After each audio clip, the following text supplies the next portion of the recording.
This is $100 Izzet breach. So what we're looking to do is do the Izzet breach thing, or do the underworld breach thing. So use underworld breach to escape a bunch of cards from the graveyard, mill some stuff over. The combo here is we have chronic flooding on a land, so whenever we tap the land for mana, we mill 3 cards. We then use hidden strings to untap. Where is it gone? We use hidden strings to then untap 2 lands of our own, and then tap them again, one of them being the chronic flooding land, to mill 3 cards over again. Use those to escape hidden strings from the graveyard because we have underworld breach out, and just keep going and going and going and going and going until the very, very end, when we have no cards left in the library and we have 2 blue mana left, and we just cast Thassa's Oracle and win the game. That's basically it. That is as simple and straightforward as it gets. There are a couple of things that we do to help get there. First of all, Baral, Chief of Compliance, and Goblin Electromancer make instant and sorcery spells cost 1 less. Baral also says whenever a spell or ability you control counters a spell, you may draw a card. If you do, discard a card. We do run some sensors as ways of countering, so that will actually help us loot if we need to, but that aside. We're using these to reduce the cost of basically everything in the deck, because this deck is essentially 2 CMC tribal. You will notice this, with the exception of the opts here.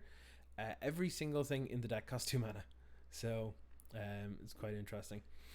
The way that we're going to win, like I said, is main deck, we're going to be casting our combo and winning, or we're going to be dying. It's one or the other. So in order to do that, we need to find pieces that we need in order to go off. So we have 4 opt, we have 4 chart of course, we have 4 strategic planning, and we have 4 discovery dispersal. We'll only be casting the discovery side of this, not dispersal, because we have no black mana in the deck, but that's fine. Essentially all of these bar opt put at least 1 additional card into the graveyard, which we will be needing for escaping things with Underworld Breach. So yeah, they're all good. They help us dig to find our pieces. We get at least 1 card into the bin every single time, if not usually more, and they are all bar opt, again reduced by Electromancer or Baral. And then in order to sort of stay alive, we have Censor for permission, we have 2 blink of an eye to bounce any problematic permanents or slow down our opponent's clock, and 2 unsubstantiate to stop things like Dovin's Veto, or to bounce a spell back to our opponent's hand like a remand effect, or again bounce a creature back to slow down the clock, or protect one of our mana dorks. So with that said, we're going to jump into a game in a moment. Very quickly, we're just going to go through the sideboard. We have 2 spell pierce and 1 negate in order to protect our things from removal, or to help deal with opposing counters. 2 stern dismissal to bounce creatures or things like Leyline. 3 abrade to kill creatures or blow up Damping Sphere. We have 3 young pyromancer and 2 Crackling Drake as a transformative sideboard option in case our opponent is running black with things like Lost Legacy or Unmoored Ego. And then finally 2 Sweltering Suns to kill creatures. So that's it. That's the whole deck. That's the whole combo and all the stuff involved. So let's jump on into a game. This is a bunch of builds, so we're running a couple of concessions. Normally we would have 4 Baral and 1 Goblin Electromancer, but in order to keep it below $100, we have dropped 1 Baral in exchange for an Electromancer. And we have also got a weaker mana base. We have fewer red sources because we're not running Spirebluff Canal or Steam Vents, but obviously if you have them, just jam them in. And they should be all good. So let's take a look. So for your lungs only. That is a very big chat. I don't know why it's that big. Yes, I'd like to play first. Always love playing first. Okay, so you can't see the card behind it there, so I'm just gonna. So we have 1 land. We don't have an opt. We can cycle a Censor. This feels like a mulligan to me. This is definitely better, and I'll be pitching the Sulphur Falls, I reckon. Because the 2 temples will help us scry into whatever else we need, so I think this seems pretty reasonable. Let's keep this, bottom this. Yeah, we'll lead with a temple. I'm just gonna always yield to that. Gonna scry one. We got a Baral on top. You know what? I think I'm okay with a Baral. We won't be able to cast it next turn because of Temple, but I'm not too concerned about it. The fact that we're on the play, we have a little bit more leeway, so I'm kind of fine with that. Okay, we are against... Ooh, we're against goblins. Okay. I'm good for this. I've been meaning to try out goblins in Pioneer, because it looks like a ton of fun. So I'm all on board for this. Opponent has style points over me for sure.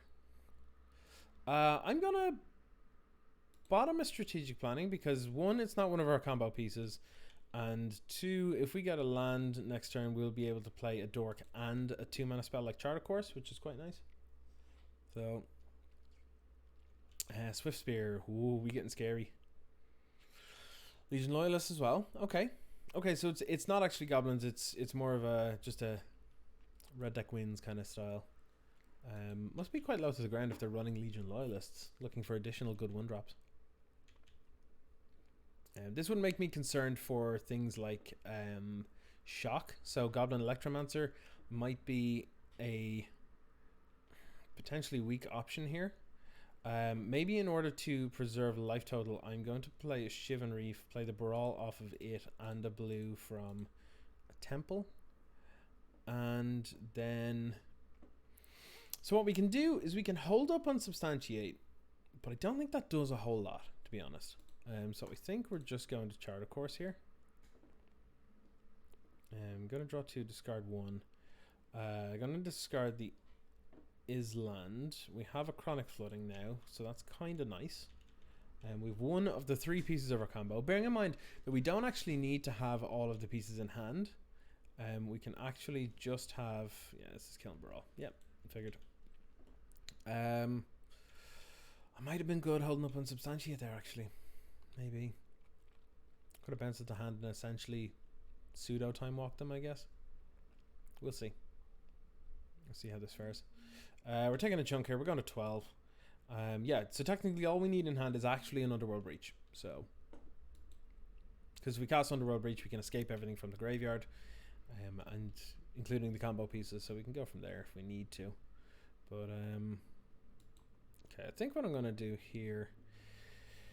I'm going to Goblin Electromancer...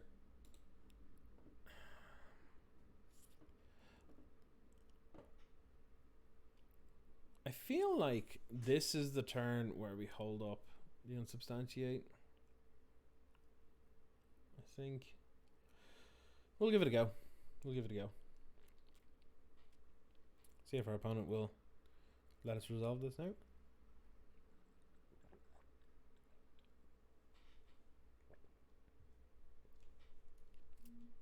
Nope. Maybe. Come on, opponent. What's up?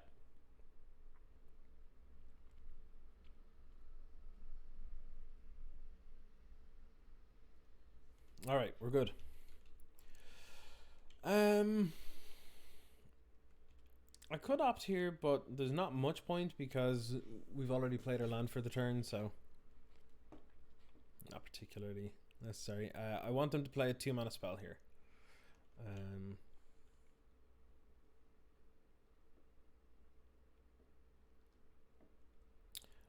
First strike and trample till end of turn.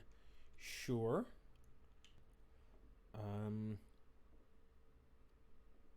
I'm going to block a Loyalist and see what they do, because they may want to kill the Electromancer to keep it alive so that they have more stuff to do. So we're going to Lightning Strike. This is fantastic for us. So we're going to bounce that back to their hand. Sure, they hit us for 3 and we go to 9. That's fine, but we kill a Loyalist, so I'm kind of okay with that. End step, it's probably worth firing off this opt, to be honest. Yes, it's definitely worth firing off that opt. Oh boy, we're getting nowhere. This only runs 20 lands, and we're flooding hard. I guess we do this. And say go. Ooh, this is a hard flood. We'll see how this fares now.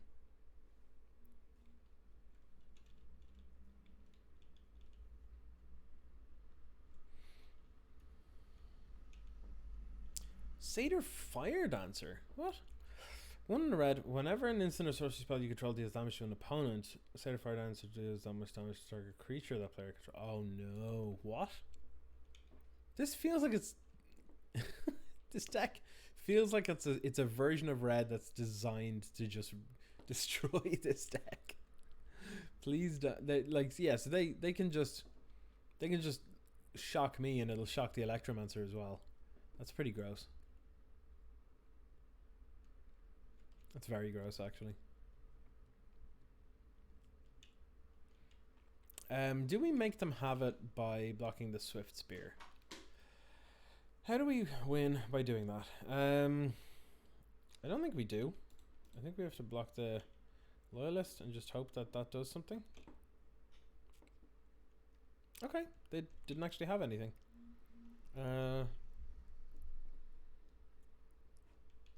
That's unfortunate.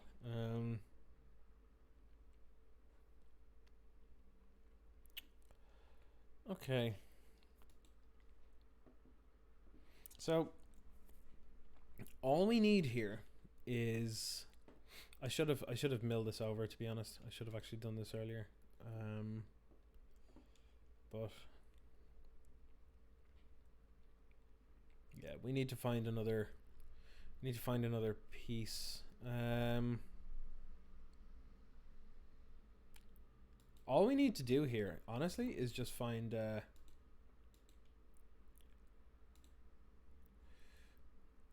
yes. No. Yeah, I'll cipher the Electromancer so that I can then I'll go to combat. I'll attack with the Electromancer. So if it deals combat damage, it will trigger Hidden Strings, untap this, and hold on a second. Float this for blue. I will untap this and untap this. Okay. Mill over some more stuff. Yes, I'll untap, and then I'll untap, and then I will pass the turn. I feel like our opponent will be compelled to hit the Electromancer now that it's ciphered. If they're not particularly familiar with this version of the combo, they will probably be inclined to want to kill the Electromancer, thinking it's probably relevant. But that's assuming that our opponent is not knowledgeable enough, which is not a good line. So we're probably screwed.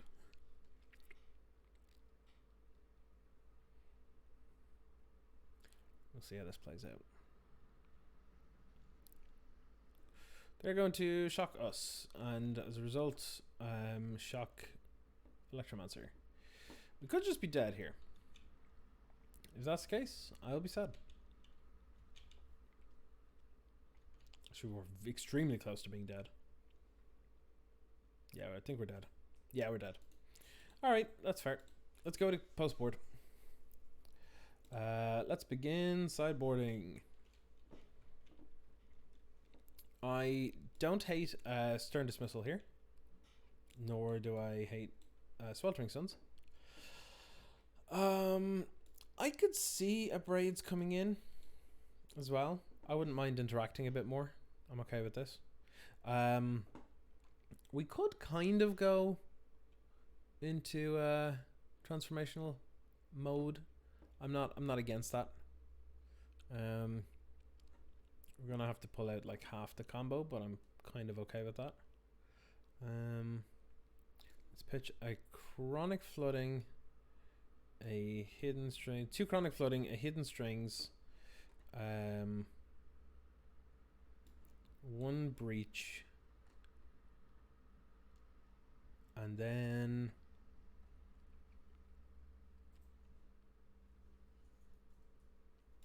a chart of course, a discovery. I'm okay with like sort of trimming things down. Just doing a bit of a trim, you know yourself. Let's go with, let's trim another breach.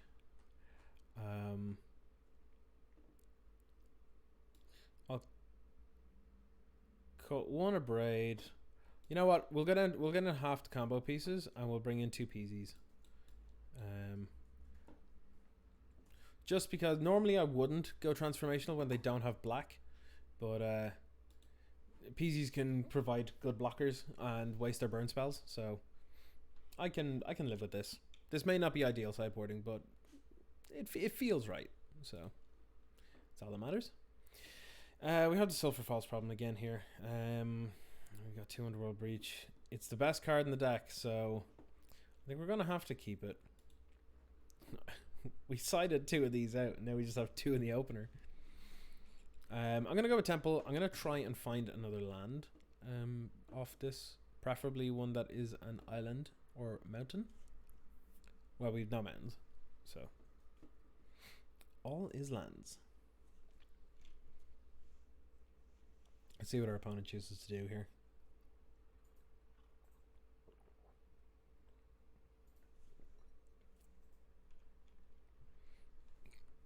I forgot Sulphur Falls was printed in Innistrad. The art on that's pretty sweet. I have the Dominaria ones. They're nice, but they don't look quite the same, I don't think. Who's that? Cliff Childs.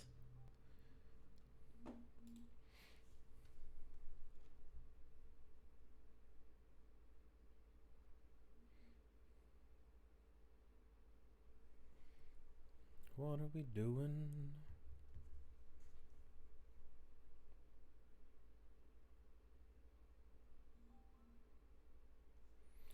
Well, our opponent's certainly taking their time anyway. Can't wait to lead on this Epiphany.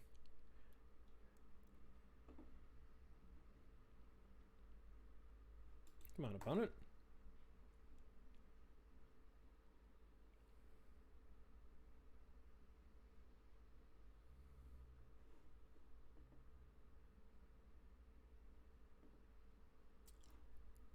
Any day now.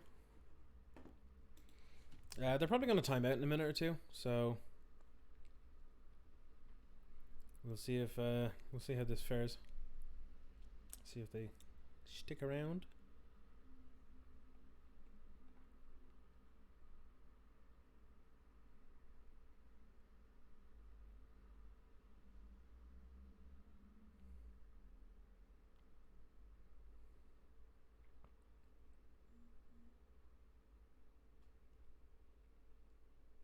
Ah, finally, we got there. Temple. Ooh, combo piece. Yeah, I'm gonna have to keep a combo piece there, I think. So.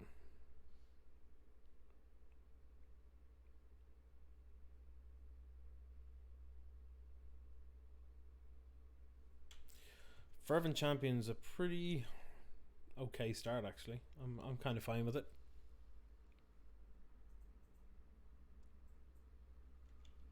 Okay, I will take 1.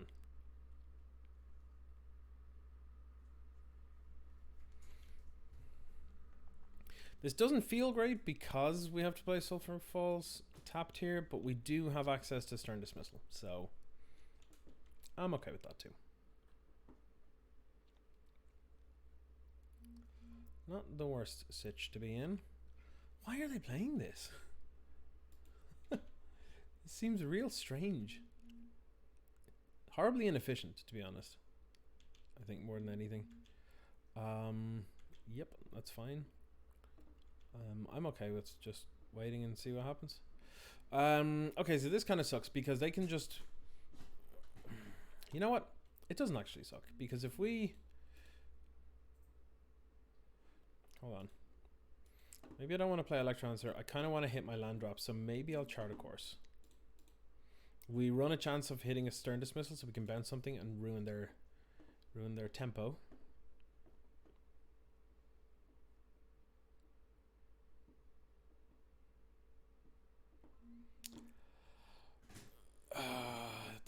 While that's rough, it's also kind of okay because we now have all the combo in our hand. I guess I'm gonna pitch a breach. I don't need it, so the fact that we missed a land there though is huge. That's a big problem. We've seen 11 cards and we have 2 lands. That's not the best.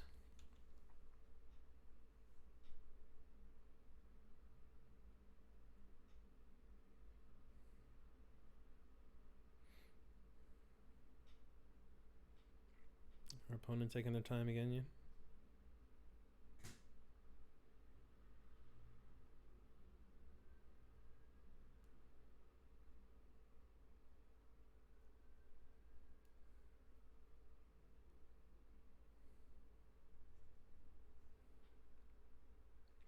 Oh, they're going. Okay. Ash Zealot is a big problem for us. Hopefully we can get a single untapped mana source here and Sweltering Suns. That would be 10 out of 10 right now. Come on. Oh no! Yep. That's fine. That's fine.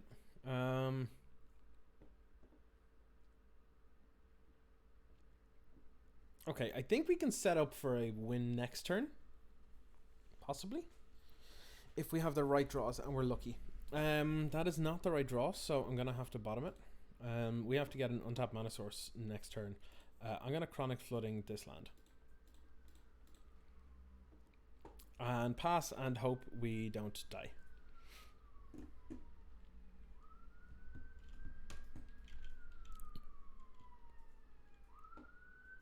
Alright. Nate Fennelly. Welcome back, buddy. 13 months subscription. Sirens are going off here. They're so mad to see you, bud. Tell me about the bans. Sorry you're late. I will indeed. I will absolutely talk to you about the bans. So essentially Golos is banned in Brawl. Historic has Veil of Summer, Once Upon a Time, and Oko now moved from suspended to banned. Field of the Dead has been removed from suspension and back into legality because they're printing answers like Ghost Quarter and Goblin Ruin Blaster into the format instead of banning the card, which is, I think, is sweet. I don't know the format very well, but it is really cool. And Spills, thank you. 16 months, the longest of everybody and best. Sorry, Nate. No offense. Yeah, another one. Oh, Jesus Christ, we're dead. Oh no, we're not. We're fine. We're fine. They've still got 5 cards in hand though, so we're kind of screwed. I don't know how we do this now. Okay, well that's just a signal as to what we have to do. We have to blow up the world. Boop. No, stop it. Boop. Please, everybody, take 3 damage. Yes. In Pioneer, we have no bans because according to the data that they've collected, Inverter is not all that good, and Breach is significantly worse. Which I expected for Breach, but not for Inverter. So, I guess we'll see how that goes. This is stressful, let me tell you. This is stressful. There's a chance we just don't win here, for sure. But there is a line where we could win. Actually, hold on. If we untap, we win now because they played a land. They're tapped out and they hit us for 4. We go to 4. I think we can win from here. Let me whip out this graveyard. Yeah. So the bans overall were fine. Breach has been banned. Underworld Bitch has been banned in Legacy. which makes sense because it's all too easy to just go infinite and win and not be interactive whatsoever. So that's fine. So yeah, I can get behind that stuff. Okay, so we untap here. Here's how we do this. I think we have to cast Electromancer first. So let's red and blue cast Electromancer. Hold on a second. What are we doing? What? Oh yeah, sure. Okay. Okay, so that's happened. Now we do this. Now we cast Electromancer. How we go? How do we go? Okay, so we add blue. We cast Hidden Strings, targeting this and this. We untap these. Yes, we untap. Yes, we untap. Do I wish to use Cypher? Sure, why not? Oh wait, no, I was meant to not do that. Oh, no. That was terrible. Oh, I screwed up. I think I actually just cost myself the game. Oh my god, why did I say yes to Cypher? I just, by pure default, oh, I'm an idiot. I'm such an idiot. Okay. How do I get around this? How do I get around this? I want to not Cypher. How do you undo? Yes, that was a mistake. Ah, sure. Now I have to find a way to kill the Electromancer.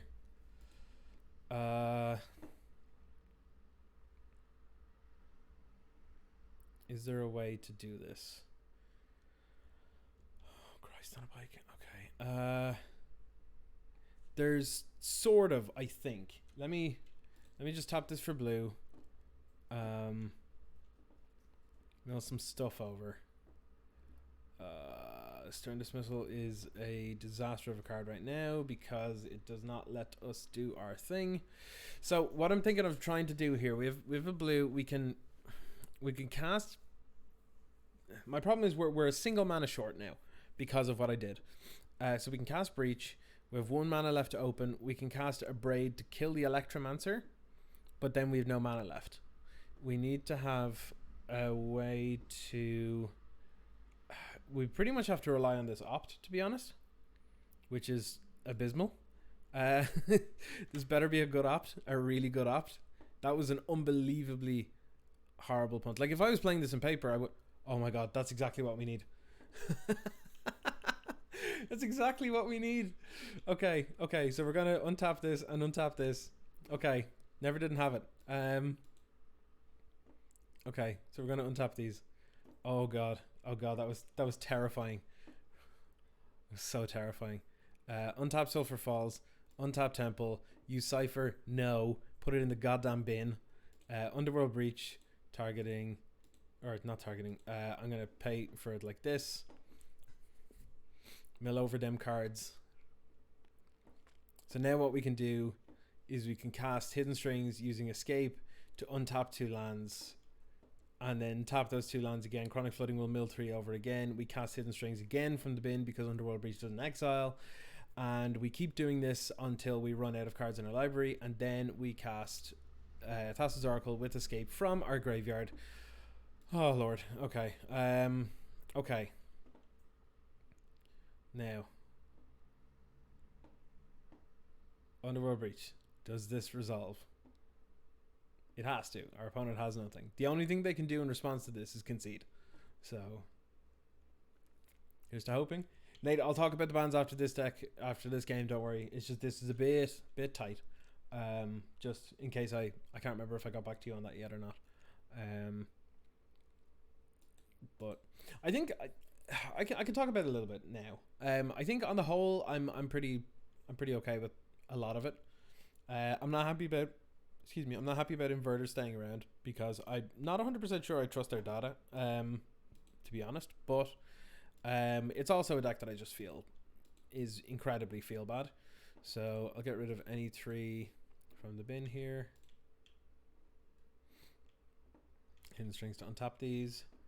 Hopefully our opponent will spot the line here.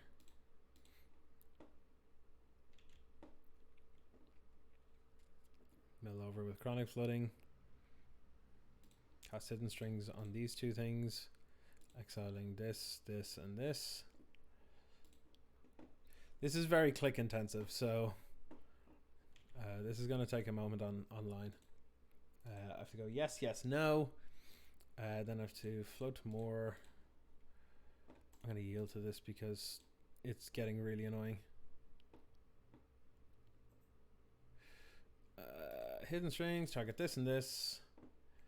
Exile this, this, and this. Done. This is a deterministic kill now. We have won this game. They have no form of interaction. We're just doing our thing here.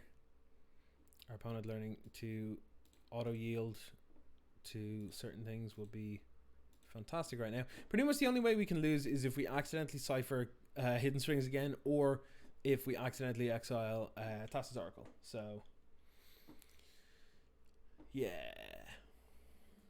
The data is weird because it collects data from all players. Yeah, it's a bit strange. It's like saying Team of Clover is bad because some of their pilots aren't good enough to win with it.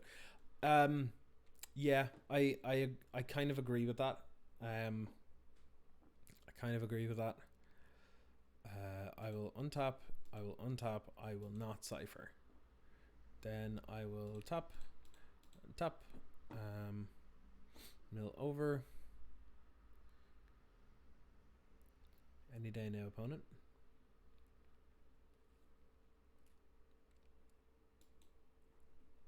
Boop, boop. Boop, boop, boop. Come on. Yes, yes, no. Tap, tap. Yeah, okay. They've seen the loop. They got what's happening. Our opponent had just responded with yawn. So they're obviously a little salty, a little bit salty for sure.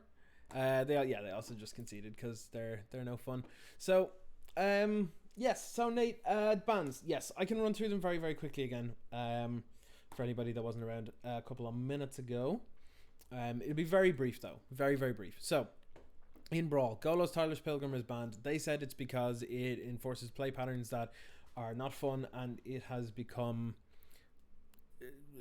basically not enjoyable. And you can tutor up stuff and all that sort of stuff. So it's like I'm okay with the Field of the Dead is fine in the format. Golos being able to tutor it from the command zone every single game is not okay. It's also like insanely good at fixing and all that kind of stuff, and it has become 10% of the metagame despite the number of potential options that are available. Makes sense. Historic, know very little about the format, but these all make sense because of the cards that they are. This I found very, very interesting and probably my favorite part of the whole thing. Because rather than ban the card because of the way Historic is designed as digital only, they're introducing answers rather than banning the cards. So they're bringing in Ghost Quarter and Goblin Ruin Blaster, which I really, really like the idea of. The banning Underworld Breach in Legacy because, well, I guess it kind of makes sense. You know. It's just in Legacy it's most easily broken. It's essentially Yawgmoth's Will, which is banned. You know, so yeah. It makes perfect sense. It also happens to be in Storm colors, so you know, if you want to end up doing something ridiculous with it, like grape shots and all this kind of stuff, you can, or empty the warrens. But realistically, you're going for the super degenerate Lion's Eye Diamond Brain Freeze loop combo thing. So yeah. And then probably the most logical one of all of them so far today that we saw was Once Upon a Time being banned in Modern. The reason for this, and I just have to give you one example here, and it's not even the most problematic deck with it, is Eldrazi Tron runs 4 Once Upon a Time and only a single forest in which to try and cast it off of. So that makes perfect sense. Yeah, the problem with Modern is, again, I talked about this earlier, you look at format staples, you go to Modern and you notice that it has now failed the Bolt test. The Bolt test for me being if the card is more played than Bolt, it's probably a problem. And lo and behold, it is a whole 3%, in the 3% more decks than Bolt is, and played in the exact same numbers. So yeah, I see that as a big problem, big old problem. It should cut down the consistency of a very large number of decks. Again, looking very quickly at the metagame for Modern, it'll cut down the consistency of Eldrazi Tron, which had pretty good consistency already, but it's even better now. Or well, it was until the ban. Amulet Titan, same deal. Probably one of the biggest problems of it. These are all fine. Jun started running one or two, which was interesting. Nothing to do with Snowblade or Burn. Titan Field, same thing. Tron was also running it in some builds. Four Color Death Shadow was also running it because it's all just creatures and lands, really. Infect was running it for additional consistency. If Infect runs something, you know it's probably not a good idea to keep. There's an awful lot here. There's an awful lot that it hits. Heliod Company, in particular as well. In fact, it got so bad that there's a manaless dredge option in Modern now because of Once Upon a Time. So that says an awful lot. So yeah, I think on the whole they actually did a pretty good job with this ban restricted announcement. I don't believe their data for Pioneer. Though what they did say about it, if I scroll down here very quickly, the last paragraph here says it all. They're choosing not to make changes. They continue to monitor the popularity and win rate of combo decks and are willing to make changes in the future if necessary. That's cool. The criteria they're looking for is overall and matchup by matchup win rates, so that's fine. Success in tournaments, also fine. Population in the metagame is fine. And then community sentiment playing with and against these decks. This is big because if a lot of people start complaining about it, it might actually get changed, essentially. So if people really want that changed, it'll probably happen. So that's that and how that goes. So sorry, I just saw Fitzer, you need a bookmark to Salt Shaker to send opponents. Yeah. Field was your favorite card to play in Historic. We'll be playing exclusively Field of the Dead decks from now on. Yeah, I mean, Field of the Dead is a messed up Magic card. It is a messed up Magic card, but I'm okay with it having roughly the same answers that are in Modern for it. In the form of like Ghost Quarter and Rune Blaster and all that kind of stuff. Rune Blaster, sure, doesn't see any play, not even Goblins, but here it's 4 mana, blow up a land. That sounds reasonable. I'd be willing to give Historic Goblins a go. It looks like a lot of fun. It just looks like Goblins in Modern, but without Vile. So seems fun. Lean Green is our opponent here. Let's see if we can get this combo going. Let's see if we can breach in Pioneer. I do. For anyone that wasn't here earlier, Leanne is here today, and she has. Oh, she's got chocolate. I'm a very kind and generous soul. You can have one. You're a very kind and generous soul, but I can only have one. Okay. Okay, two. Yeah. Okay. Thank you. I went outside in the rain and got them. You did go outside in the rain. Yes. You're very good. She risked going out and getting hit by the coronas and everything. I did. Oh, sorry. St. Patrick's Day is cancelled parade. St. Patrick's Day is cancelled. We've taken in the paddies. The whole day. I'm going to keep this because, well, we got lands and stuff, so we're probably fine. We were getting something blue-white. Possibly, probably not spirits. I don't think they run the cycle lands. Let's play Funeral and pass. The only reason Funeral is in here, by the way, is because it is a super budget dual land that also just happens to be a blocker sometimes. Home? What? What? What? Excuse me? The Tomic? Really? What? Does that mean we just lose? Lands on the battlefield and land cards in graveyards can't be the targets of spells or abilities your opponents control. I mean, has anyone read Hidden Strings? What the hell, man? I mean, I'll have a look at this draw and see if we can get some form of answer to him, but that ain't looking good. That is a true fail. I'm going to cast this just in the off chance that I can find something, but No, I'm gonna concede, and I'm gonna go to the sideboard so that they've only seen Discovery. They haven't seen anything else.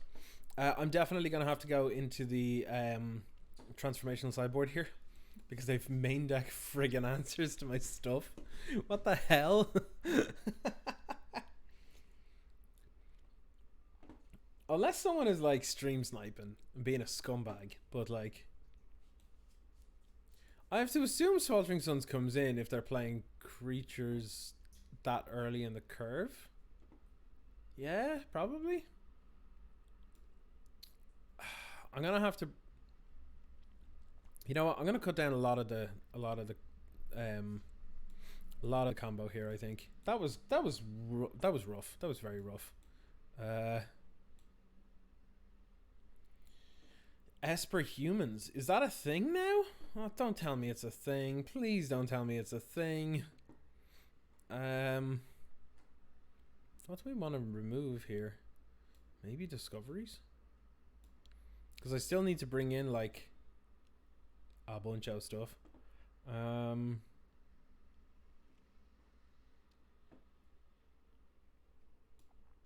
What? Alright, cool. I guess they just conceded. Sure. Well, weird glitch, I guess. In the practice, you've seen it. It sounds cool. I mean, I don't like the idea of it, but it sounds cool.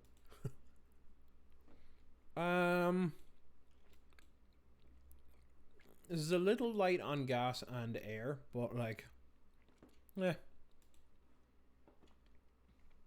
Let's run with it, I guess.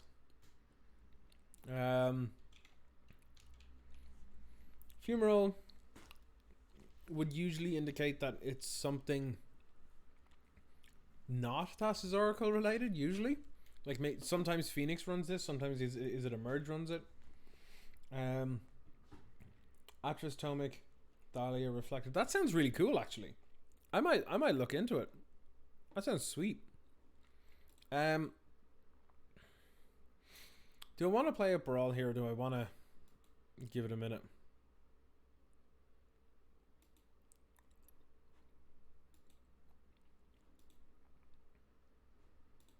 Let's just throw him out. Throw him out. Tally's Lieutenant, yeah. That's sweet. That sounds awesome. I'm gonna have to look that up, because if that's a deck, I would be interested in playing with that.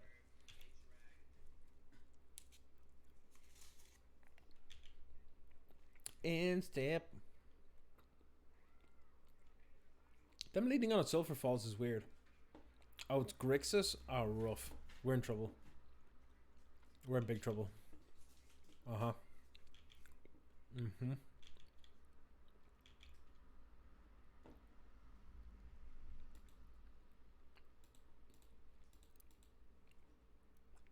You're running bad Phoenix and play the same guy a couple times? Okay.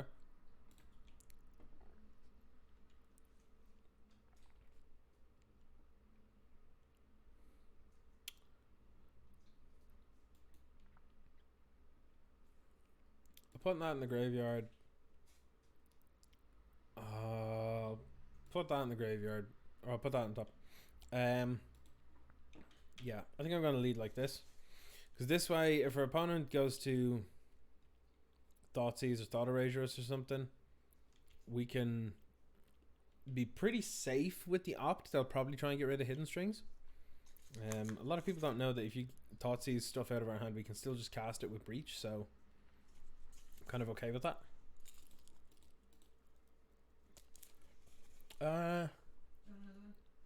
I'll keep a Chronic floating. Sorry. Yes, I'll have another Kinder. Ooh. Thank you. Untap. I'm going to play around Spell Pierce, even though I don't know if it's a thing.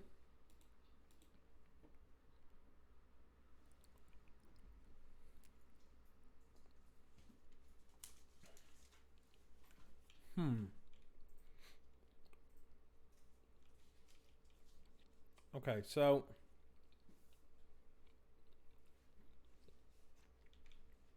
think I'm just passing a turn here.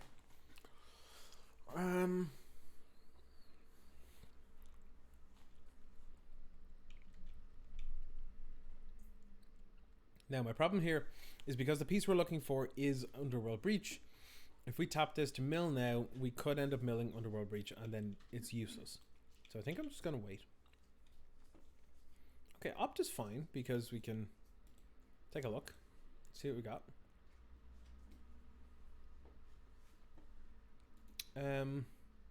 That's okay too. I'm gonna play an island. We'll discovery off these two. If we see a breach here, I'm gonna keep it on top.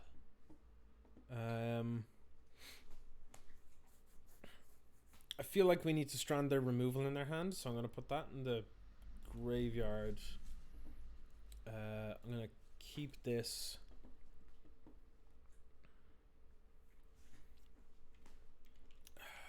Yeah, I think I'm gonna wait because I feel like they're probably gonna Thoughtseize us soon, and honestly, they're missing land drops, and we have had no pressure presented to us, so I'm kind of okay to wait.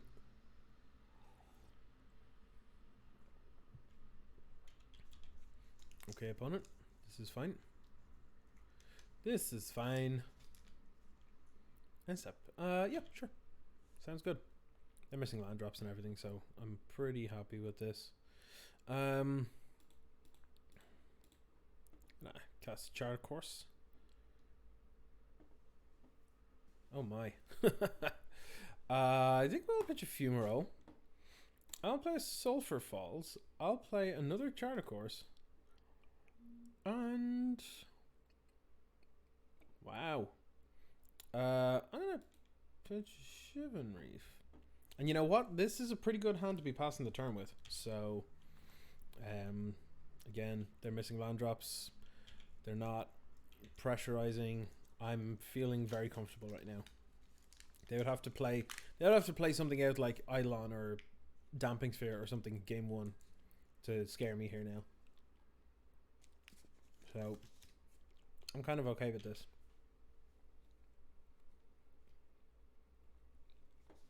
Yeah. This is a good sign that they're just full of removal. So it tells me that we should not use this like at all. So what happens if we cast Discovery here and we find something? So that's yeah, we can go off. So I'm gonna cast Discovery.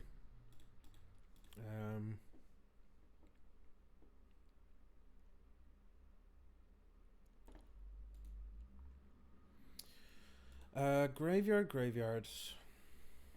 We don't find anything. That's unfortunate. However, we now have Unsubstantiate ready to bounce anything that they play, which is quite sweet.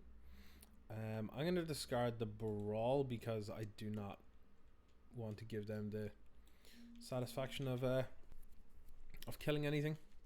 Want to waste their turns entirely.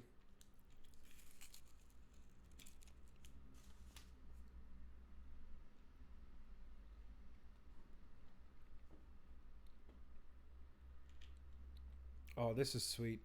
Sure thing, opponent. Discarding Dreadbores left, right, and center. I'm okay with this. Strap plan lets us see more cards. So, see more butts. Yep, I'll take this. I will then cast this. What happens if this doesn't get work for us? Yeah, screw it. Underworld Breach?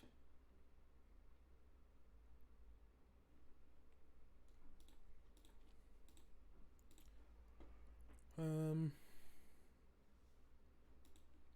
I'm yielding to this. Cast Hidden Strings targeting this and this.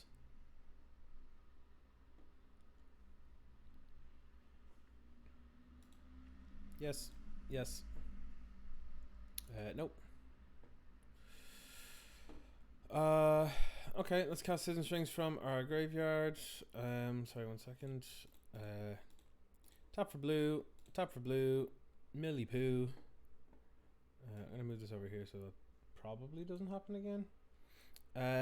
Cast Hidden Strings, targeting this and this. And exile these 3. Done. Yes, untap. Yes, untap. No. Can you please stay out?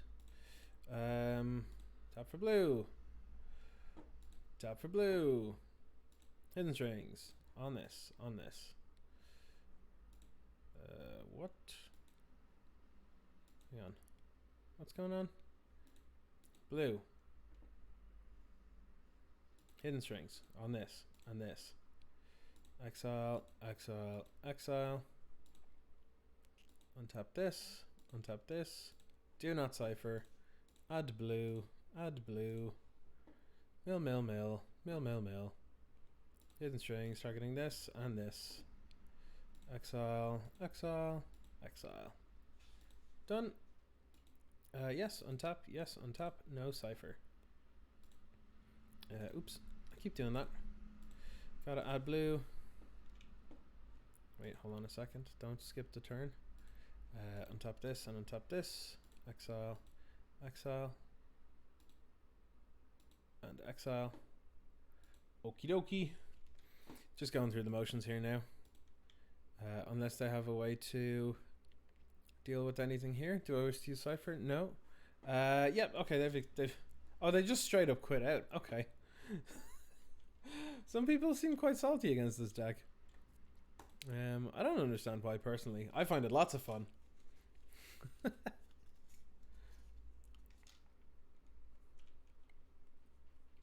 So yeah, we're doing okay. Got the salt shaker.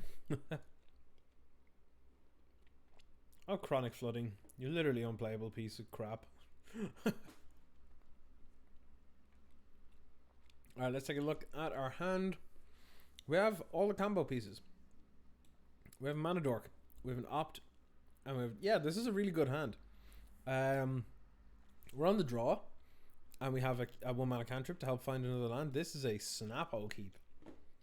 This is very good.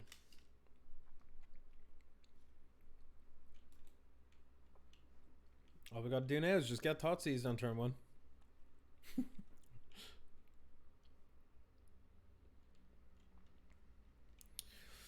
Well, if it's in Quagmire, so that's a start. Sorry, that card is here. Island go, I guess.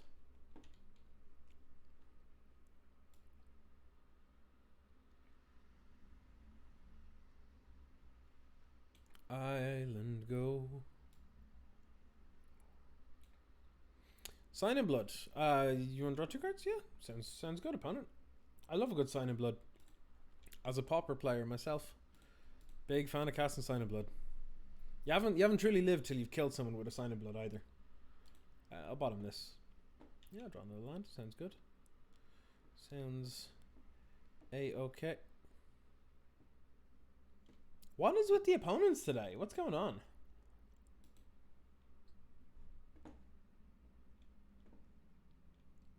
Okay, let's give that another go.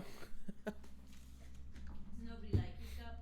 Everybody's conceding within like the first 3 turns. Like they don't even know yet what I'm on. And they're just like, concede. It's happened like... Yeah, it's just weird and bad.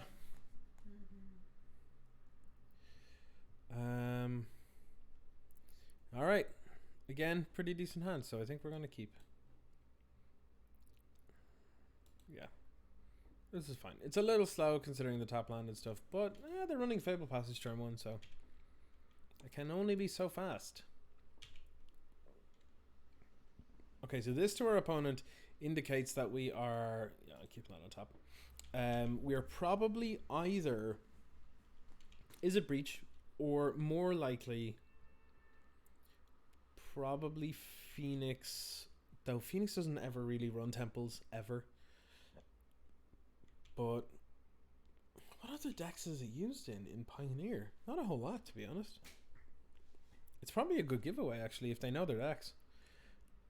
Okay, this is someone after my heart here. Who's playing a turn 2 treasure map? I love it. I love it. Also, fantastic choice of island as well. One of my faves. Okay. Okay. So, do we think that they may have some form of removal? They're not all blue and they're playing a treasure map. They did have Fable Passage, so if they didn't have another color, that wouldn't make a lot of sense as to what they're doing. I think I know what it is. I think I know what they're playing. This makes 3 treasures. When it flips, they can be sacrificed to Indomitable Creativity to get a bunch of like Gear Hulks or something out, or even bigger things. That might be what they're doing. You know what? Let's just get Baral out, and we'll shift the turn. If they have removal, Baral will die. So nobody lets someone untap with a Baral if at all possible. So nobody's doing anything fair with the Baral. Oh, they scrying an upkeep. I miss standard when treasure map was legal. I really want that to be a thing again. Drowned Catacomb, probably a fatal push to Baral here. Yep, there we go. There it is. Knew it. Okay, so I'm going to assume they're Grixis in that case. I'm going to play... Oh, how am I going to do this? If they've got black, they can Thought Seize some of the pieces, but if they Thought Seize me, taking Underworld Breach and not anything else, so I think I'm fine with playing an Island Electromancer past turn. Okay, well, they've no responses in their 4 cards that they have, so they're either non-blue or I'm not 100% sure. I hope that they cast something ridiculous this turn and consign? What? Return target non-land permanent to its owner's hand. No? How about no? Does no sound okay to you? You gonna push it instead? Thoughtseize. Goddamn. Yep. There goes the breach. There goes the breach. This is a weird deck. What is our opponent doing?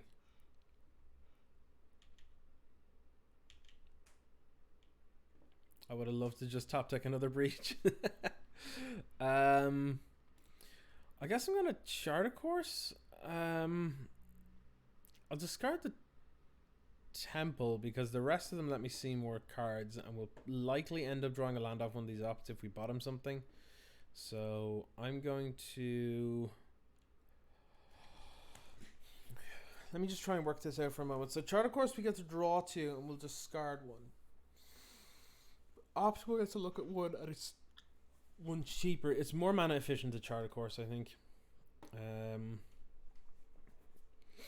We can pitch I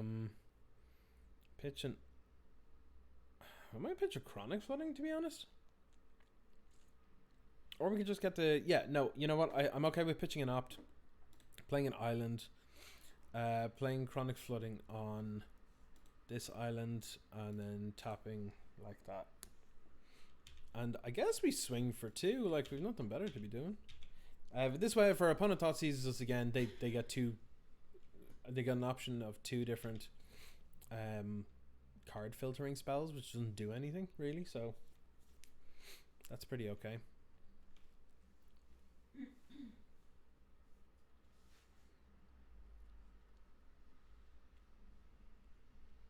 There is a very real chance that we just top deck a breach and win the game, because if we top deck a breach and then we tap the island with Chronic Flooding on it, we could mill over a Hidden Strings, in which case we can then cast breach, cast it from the bin on topping the lands, and just combo off from there. So we definitely have a potential here. Uh-oh, they're casting something big. Dragon Lord Sungar, okay. I've not played against this in a very long time. So it's 4 blue black for a 3/5 flying elder dragon with death touch.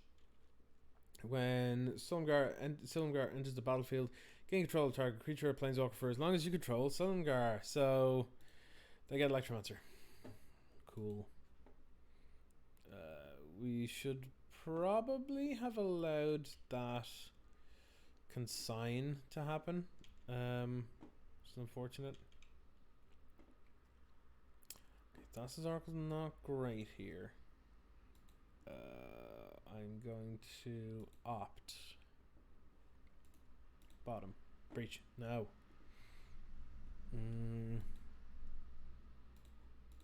Strap plan. I don't want any of these.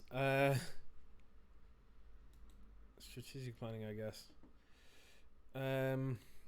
You know what? I'll risk it. I'll see what happens. Okay, cool. We didn't get one there, so I'll play this. Let's look at the top X cards. I'm going to put none of these on top. They're all at the bottom. So that was a good lot of filtering. And we still have a card filtering in our hand. So I'm pretty good with this. All we need to do is just not have them exile Thassa's Oracle somehow. And then we're kind of fine. But like, it can be a big ask. So if I want to bounce my Oracle, it's A-okay. Yeah, that's pretty rough. That's real expensive though. Fuck, discard 2 cards for 5 mana. That's pretty terrible. I know my hand's been pulled apart, but like they also don't have anything. And if we just top deck a breach, we win the game. So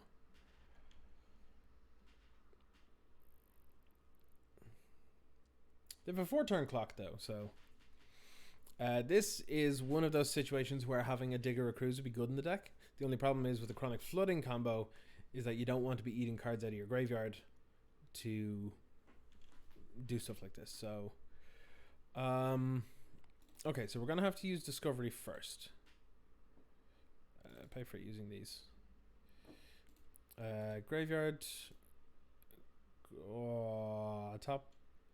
I'm going to top this one, because I think we can wait a turn to go off. So I'm going to do this. I'm going to cast Discovery. If we find a breach, I'm going to leave it on top to save us from Thoughtseize. Yeah, so what I'm going to do is I'm going to put this on top. Put this on top. And then draw this. And then just pass the turn. And hopefully they can't mess with us here. Hopefully. What is an Icefall Regent? What is going on? Is this like Khan's block deck? What's happening? 5 mana, 4/3 flyer. When it enters the battlefield, top target creature and opponent controls. Spells your opponent's cast the target, it costs more to cast. Ah, that's fine. That's just a body. Hopefully we can just win this coming turn. So, yeah, yep. You got it.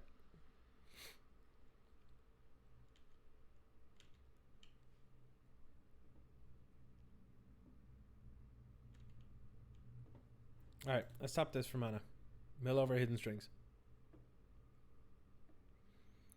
Of course not. Okay, cool. Oh, crap. So how do we do this?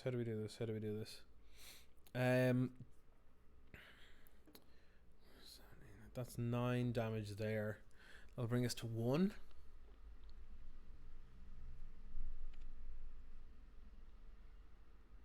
How do we do this? I think we have to just wait.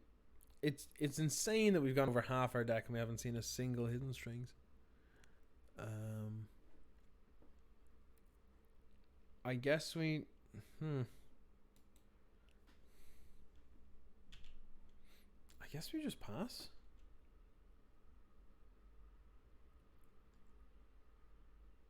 Does that make sense? I'm definitely not missing anything here, right? No. Just cast Breach, then we have to do something with the mana we have, but that's not enough, so yeah. Yep. our only out here is to hope that we don't die this turn and that they don't have any interaction. So it's a big ask, I know, but I believe that they don't have any more interaction in hand. I think it feels like they don't have anything else. We're down to 1 and they're passing. That's a good sign. And there's our hidden strings. Okay, do we have the mana to cast Baral, cast Hidden Strings? That's very risky. Okay, so what we can do is we can cast Baral for 2 mana. That will leave us with 3. We can use 1 to cast Hidden Strings to untap 2 lands, but if they have a removal spell, that still gives us 4 mana, so we can cast... Yeah, so we can still attempt it. We can still absolutely attempt it. The problem here is if they counter Baral. Which I don't think they'll do. It doesn't seem like something they would realistically do. But I could be wrong. Hidden Strings to untap this and this. This time I'm not going to Cipher. Do I want to Cipher? No. I'm going to use red and blue. I'm going to cast Underworld Breach. Does this resolve? Yeah, that's us dead. That's us dead. That is, if they have a dragon, it's basically just counterspell. And if not, it's a cancel. So, yep, that was very rough. So they're going to have ways to kill the combo outright. So what we need to do is we need to pull half or most of the combo out. I'm going to pull out 2 Chronic Flooding, 2 Hidden Strings, 2 Underworld Breach, and go with 3 Zipeezy and 2 Crackling Drake. Now, it's weird the way they're running this with dragons and stuff. That, like, it seems very suboptimal, I think. I think we get rid of 2 Chart of Course. And I think we bring in the Spell Pierces, the Negate.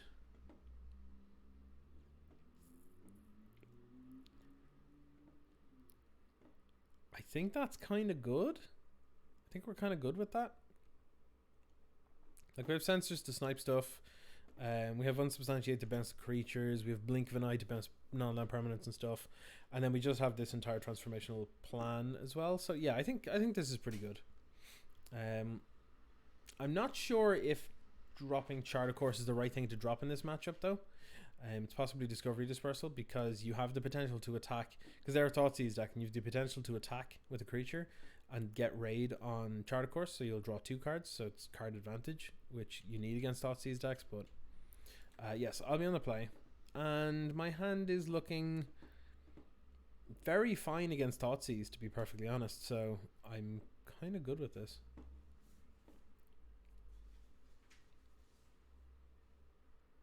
I'm also good with going Island Go, and then like if they Thoughtseize, we just Spell Pierce. That feels great. Duress, yeah, let's Spell Pierce that. I know that gets a Spell Pierce out of my hand, but like they're not getting any information, so I'm kind of very okay with that too. So if they try and do something else here as well, if they try and do a 2 mana play here, that would feel great. You know what? I think I'm okay with this. If they just kept Thoughtseize hand, can't do a whole lot, but our top decks are terrible, so I'll have to see how this goes. Great top deck here will be something like I don't know, Peasy maybe.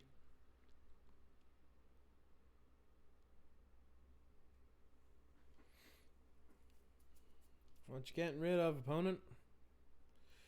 You got 3 options: Blink of an Eye, Opt, and Censor. The Opt, okay, that's fair.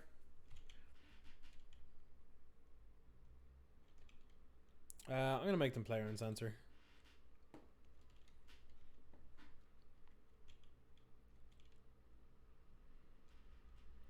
The reason I didn't cycle Sensor there is because digging one extra card deeper here, not a big deal. They're not super fast. They're a little bit faster than your average control deck, but they're not super fast. So making the player and Sensor is just better, to be honest. Yeah, I feel like I'm just gonna pass here.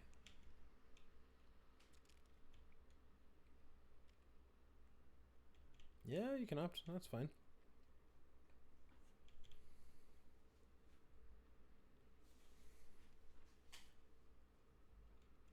What are they doing? Feels like they're being very suboptimal right now, which feels pretty good, to be honest. Yeah, they're going to get rid of Breach. That's going to be fine.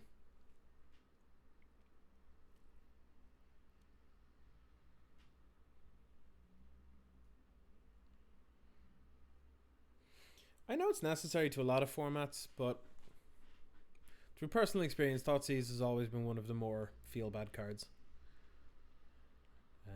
You never really want to... It never feels good to be Thoughtseized for such a cheap cost. Yeah, see, so they were forced to take the Sensor there so that they didn't have to play around it anymore.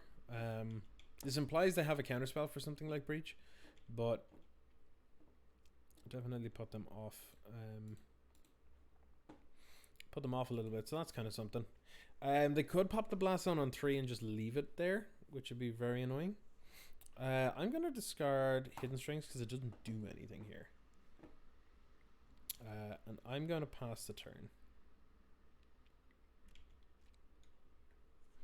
We've a few sort of juicy targets in our hand now, so if they want to keep Thoughtseizing us and stuff, that's fine. They now don't know about the Sensor. They Thoughtseize the original one away, so that's they okay.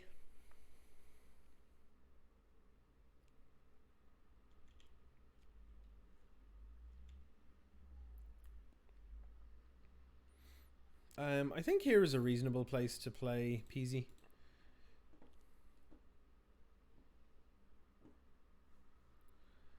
This is the kind of thing that puts the sweats on people. So I'm okay with this. I'm going to chart a course now, so I at least have some form of value on this.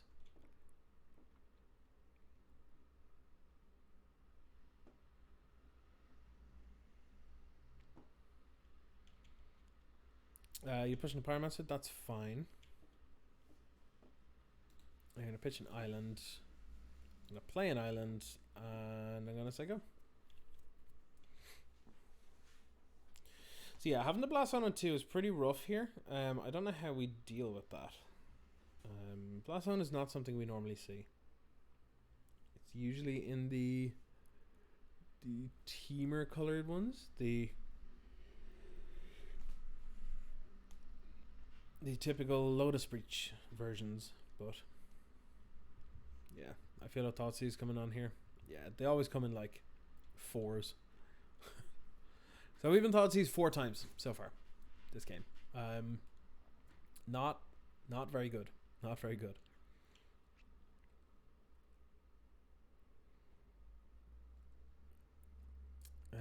Removal heavy or Thoughtseize heavy, disruption heavy for decks are very good against this. They got rid of Blink of an Eye. Very interesting. Implies that they can deal with the World Breach that's there at the moment. Now what we could do is we could cast Breach for value. We could cast Breach and then we could Breach, then we could chart a course, and in response to their Blast Zone we could opt from the bin as well, which I kind of like. So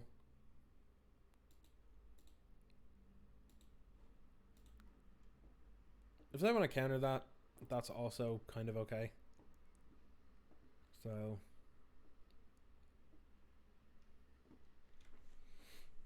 a lot of people don't know how to play against Breach as well, which is part of the strength of this deck and part of the reason why people want to have it see a ban as opposed to actually try and deal with it. So what we're going to do here is we are going to Actually, will we play a Peasy? No, that leaves us open to getting double blown out by Blast Zone. Yeah, let's just chart a course. And I'll exile Island, Sensor, and chart a course. Yeah.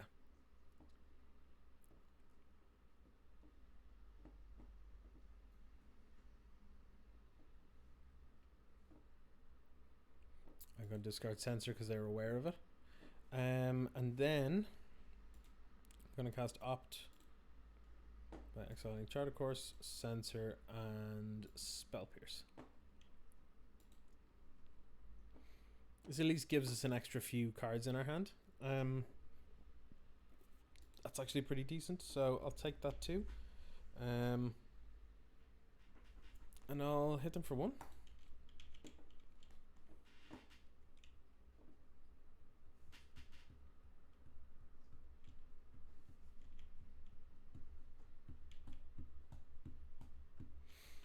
And over to you, opponent. Let's see what you got.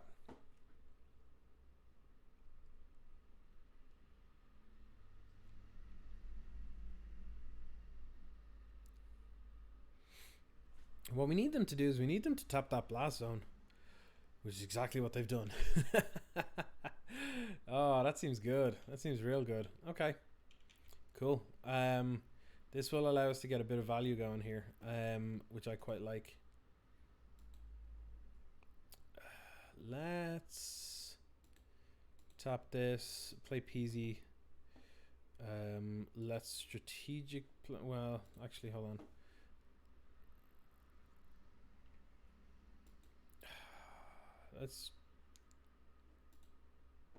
I kind of want a strategic planning into an untapped source, then blink of an eye bounce Icefall, instead of playing Temple here. I think that gives us better options.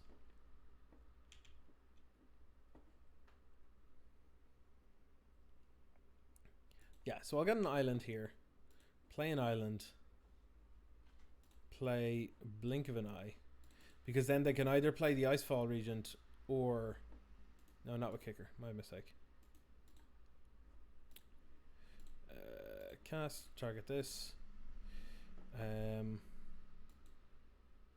Oh, right. He can't do it because of...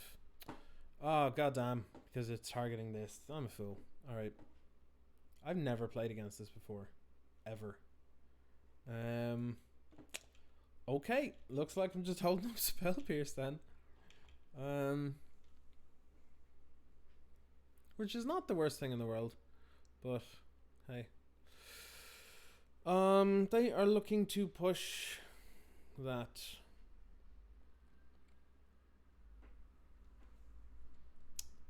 Do I care? Kind of, but also kind of not. So, yeah, I'll let it go.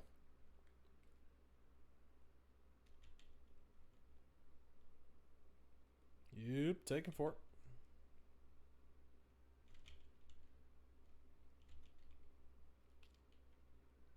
Yeah, had I thought about that for a moment, I would have just led with the temple instead, but hey, what are you gonna do?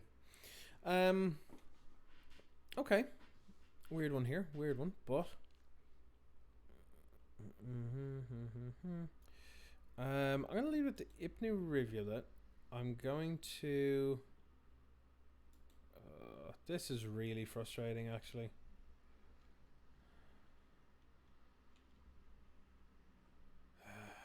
I'm gonna go to combat. I'm gonna attack. No reason not to. Feel like I want to kick this,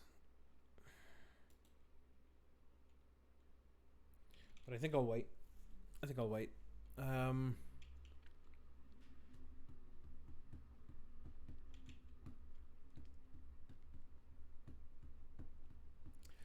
So I'm gonna cast this with Kicker, targeting this.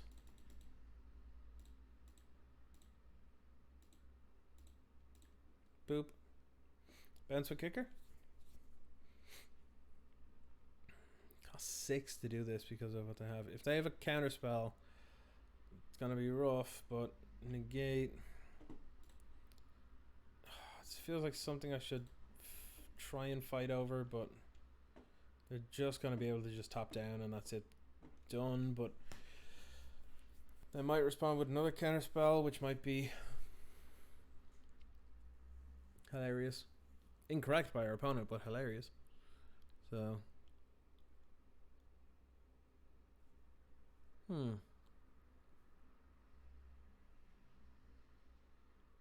Yep. That's fine. Yep, so that was countered. We take 4, got a 12. We're going to lose this race. Most def, especially if we keep drawing lands. What we can do with here is... I guess that helps. We've got a 12 turn clock, they've got a 3 turn clock, so we're not exactly in a fantastic spot right now.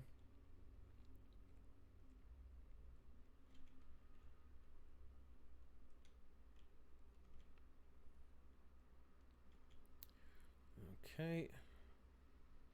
The reason I left the planning on top is because we've got lots of mana. We can help dig for something. Now, if they just counter this, we're kind of screwed. But also maybe not. Guess we get the Oracle and try for something. No, actually, it could warrant an attack. Or it can warrant a counterspell more than other stuff can. So I'm gonna bottom this. That's a card. Oh, it's gonna hurt us to play this, but we're gonna have to do it anyway. But let's cast the Crackles. It's a 14/4. Do you have an answer for this? Please tell me no. I feel like they're gonna have that Solemgar counterspell, the Dragon counterspell. No! Oh, yes. Let's do this. Let's do this. Opponent, can you beat our 14/4? In the meantime, I'm going to hit you with this 1/1. They can put 2 counters on Blast Zone here, which is going to hurt, but they didn't. So that implies they have an answer, which I don't like. Oh, that is weak. Yeah, I'm going to attack down Big Daddy Crackles. We go to 2 life, which means that we can't tap more. We can't tap half of our lands for mana. That's pretty rough.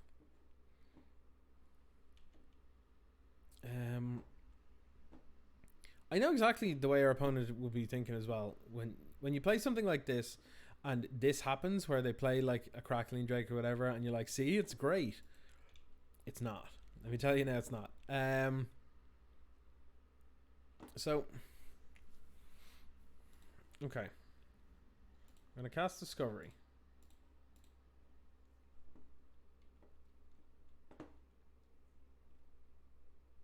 I'm going to have to keep this because I think we have the mana for it.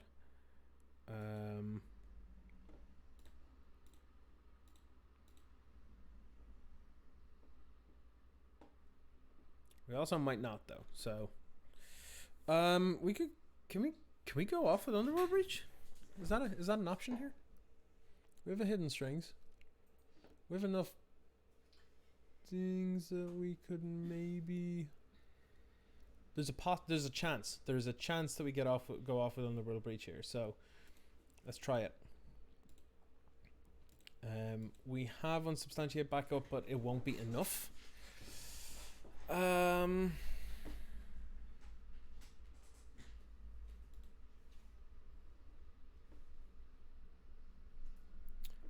we beat this?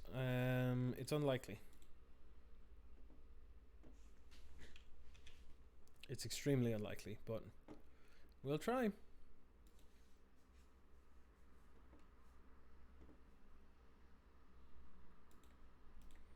Yeah, it taxed just enough of our resources that we just can't go off.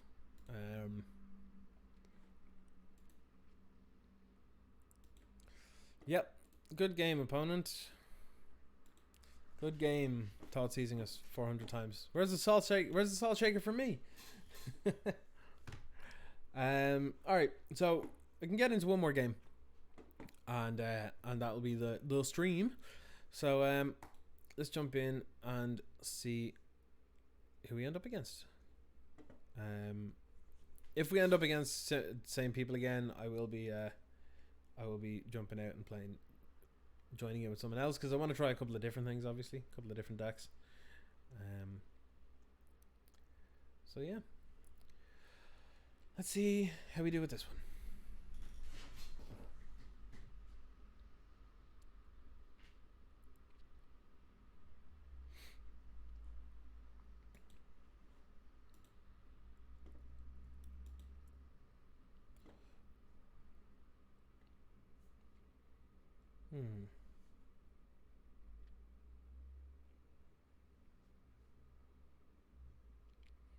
Any day now.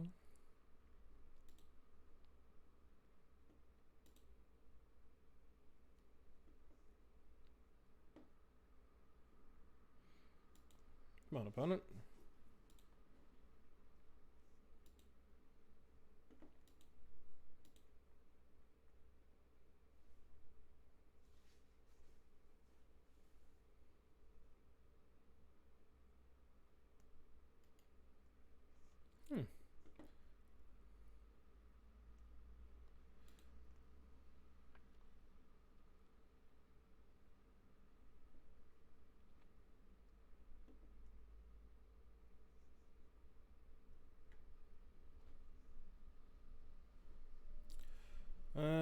Well, it seems like nobody's playing Pioneer right now. Where's the thing? Yeah. Odd. Very odd.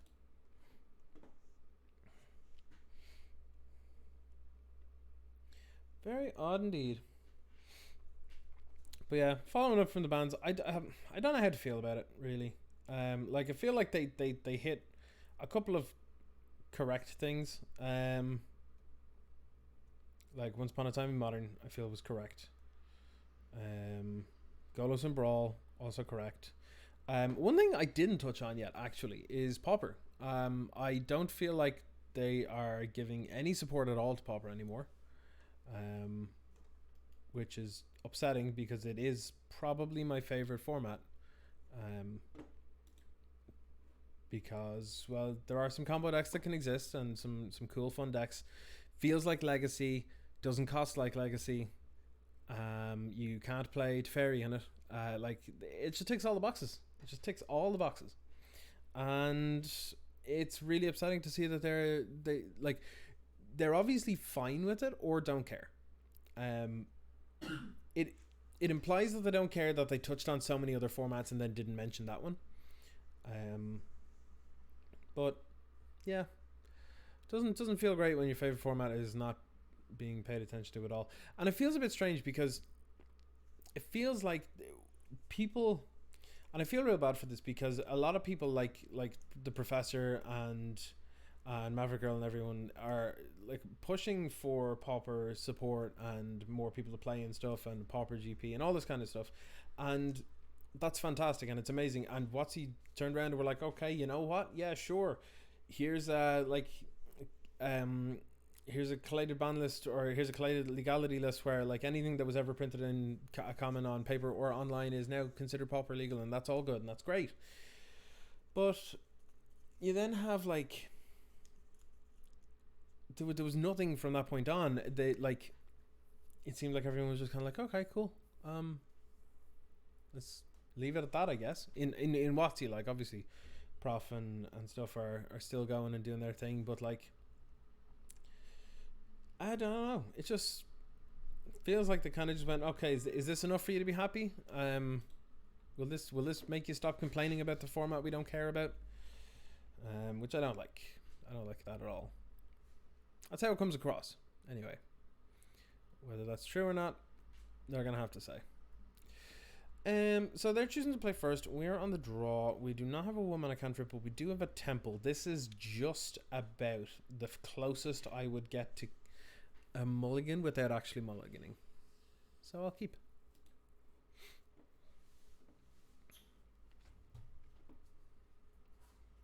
The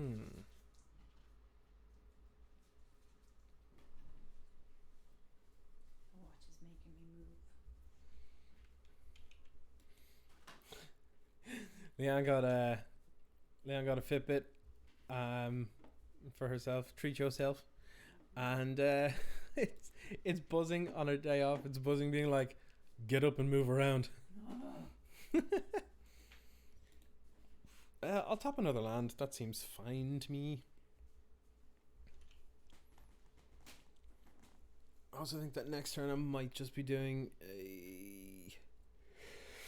maybe strategic planning. This has awful feel of playing against that Grixis player again. Like if they play an Urborg here, I'm gonna be very surprised. Actually, I won't be surprised if it's them and they also run out of lands again very quickly. If they get a swamp here, we'll know for sure.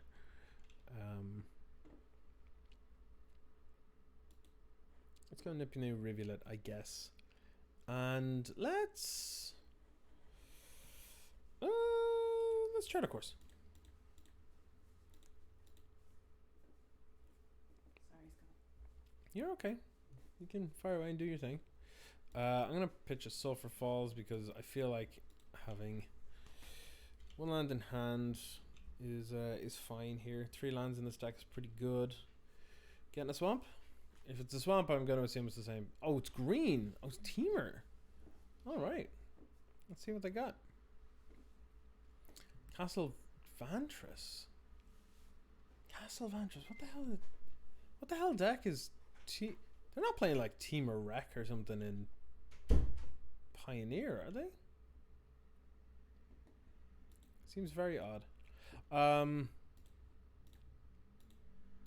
gonna play Brawl and pass.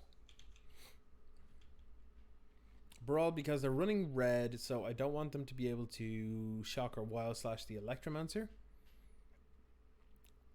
But if they want to tap out for something here, this feels good. I'm not gonna lie, this feels very good. And yeah, it seems like it's Team Iraq, so that's a thing. Okay, so let's drop plan first. Top 3. Let's get a Hidden Strings. Tap this for blue. Hidden Strings targeting this and this. Use Hidden Strings ability on top. Yes. Yes. And do I want to Cypher? I'm going to say no for this one, even though we can attack with it. I'm going to go to combat. I'm going to attack with Brawl. We now get Raid on Chart, of course. So it's 1 mana draw 2, which is pretty decent. And I'm going to... Do I want to scry here or what do I want to do?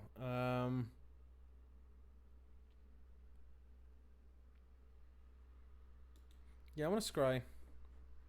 I'll bottom an Electromancer. I'll play...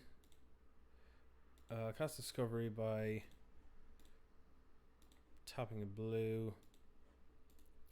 I'm gonna graveyard, draw, Chronic Flooding. I'm gonna opt. I'm gonna bottom that and then draw another Chronic Flooding. Okay. Yeah, so we got very far into the deck there. We got a good like 12 cards or so in that turn, so that was pretty good value. Fires of Invention, sure. Okay, so we're against the Teamer Fires, playing like Uros and stuff. I feel like I don't care about Uro, to be perfectly honest. This feels a-okay to me.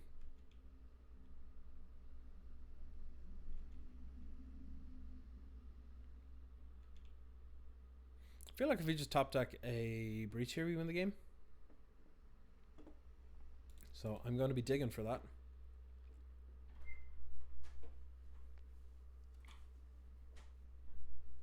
got what we got. Got an opt. You know what? They can't cast spells on our turn, so we can just dig and do whatever the hell we want. I think I'm gonna opt first. I'm gonna put this on top and draw it because I'm gonna go to combat with Baral. Draw 2. And potentially we can draw a hidden strings, allow us to untap and cast a chronic flooding as well, which would be quite nice. But 1 mana draw 2 sounds pretty good right now. Oh, we are dangerously close to it going off here. If this Wandering Fumarole was an island, we'd actually be winning. No, we wouldn't be winning. We'd be very close. But we've got a sensor up, which isn't going to matter if they have fires, but sure, what can you do? Hey, they have a Fumarole of their own. I don't know what they can do here. I'm not very familiar with fires decks in Pioneer. I know Jesca Fires was a thing in Pioneer for a bit, based on the standard version, but I haven't seen a Teamer one. So. Oh, okay. That's what we're doing. Yep, part the Water Veil. Yep. Take an extra turn. Sounds good. Goes into exile, doesn't it? Yeah. That's okay. Go ahead, opponent. Take a turn. Using granted to get what?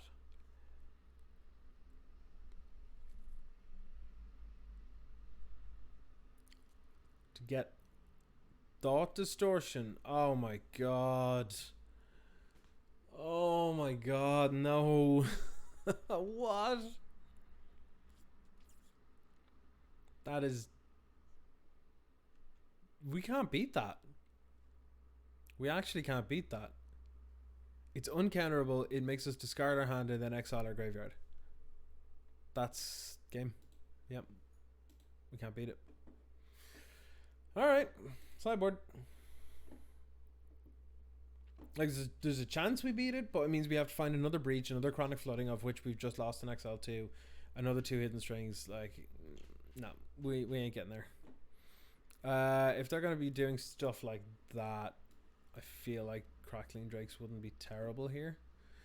I feel like they're going to pull any sweepers they have out. So, PZs seem reasonable. Definitely bringing the Stern Dismissals in. And a hard counter over the sensors feel pretty decent.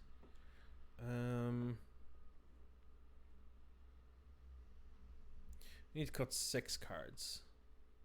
Unsubstantiate seems good-ish, depending. But we will see how it plays out, I suppose.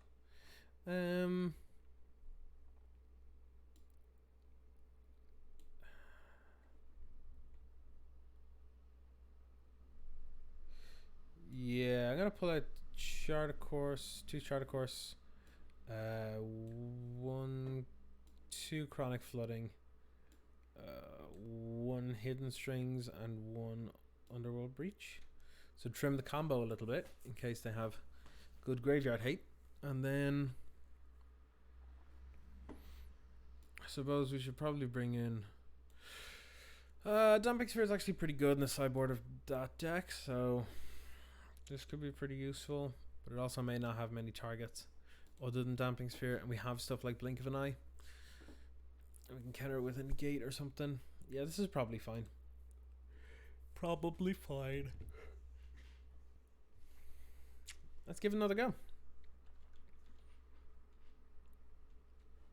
Yes, I'd love to play first. We don't have an awful lot in this hand, but... yeah, let's mulligan. We're on the play, and the potential for this to be an insane hand is quite high, so I'm going to keep it. Even though we very, very much risk getting mana screwed, but however. I'll pitch a Discovery. It's one of our weaker card filter spells, so land on top will be ideal. As much as we need that, we need to get rid of it. This could be a very quick game. This could be a very quick one.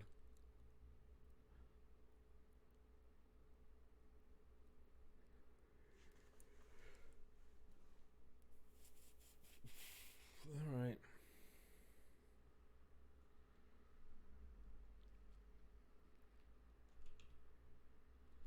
Okay, breeding pool. I mean, it's not terrible. It's not terrible. That is also a combo piece, so I'll leave it on top. We do miss our second land drop, but hopefully our opponent doesn't get a chance to pull ahead.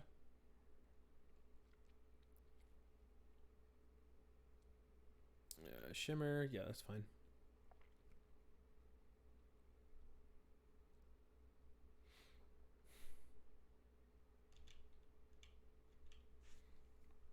Okay, so this turn, I feel like a Baral is our best option.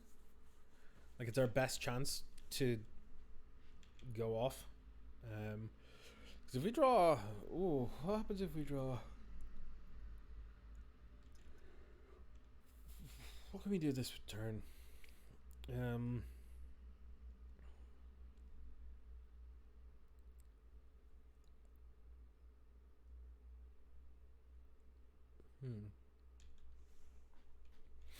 We can do quite a bit here if we wanted to. I needed this to be an untapped source, but however. Alright, let's have a look and see what we got.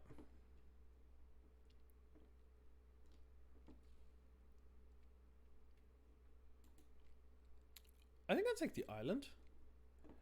I think I'll play the island. Play the discovery.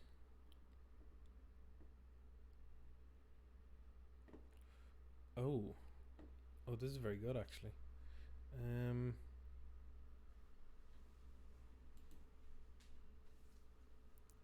Put in graveyard, put in top, draw that. Hidden strings targeting these two. Pay for that, untap those. Gonna counter that? Yeah, that's fine. That is fine. It's no big deal. As long as they don't exile the graveyard, we're kind of okay. So, yeah, it was pretty obvious considering they shocked in. But we needed to get the Mystical Dispute out because I really don't want them disputing the strike when we have an opportunity to cast it. So,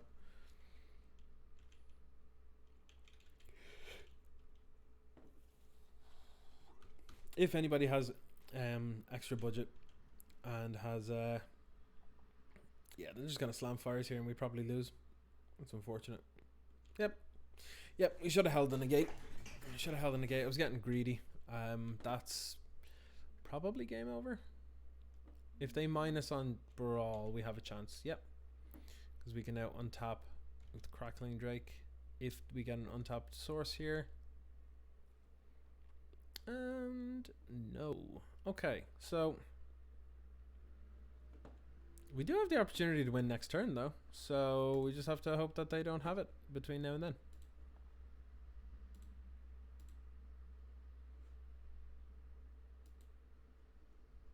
So if we Chronic Flooding, yeah, targeting the island to be safe.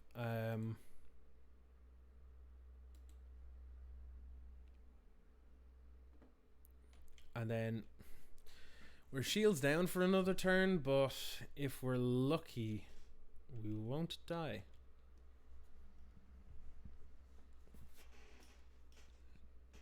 If we untap and they have no interaction, we'll win. That'd be pretty good. They add 2 red mana. It seems weird considering they can cast things for free, but oh, they don't have enough lands, so they're yeah, part of the Water Veil. Yep, that's fine.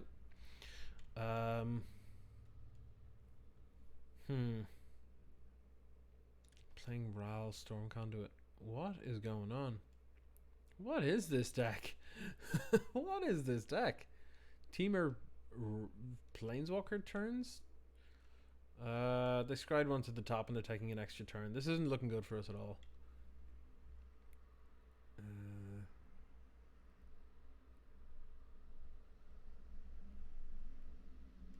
Scry one. Okay, well at least they're not. It feels like that was a land that they scryed to the top because in their first turn they didn't play another land. So that's pretty. It's pretty good. They've only cast one spell so far. Activated Ral, activated Chandra. No, they haven't activated Chandra yet, actually.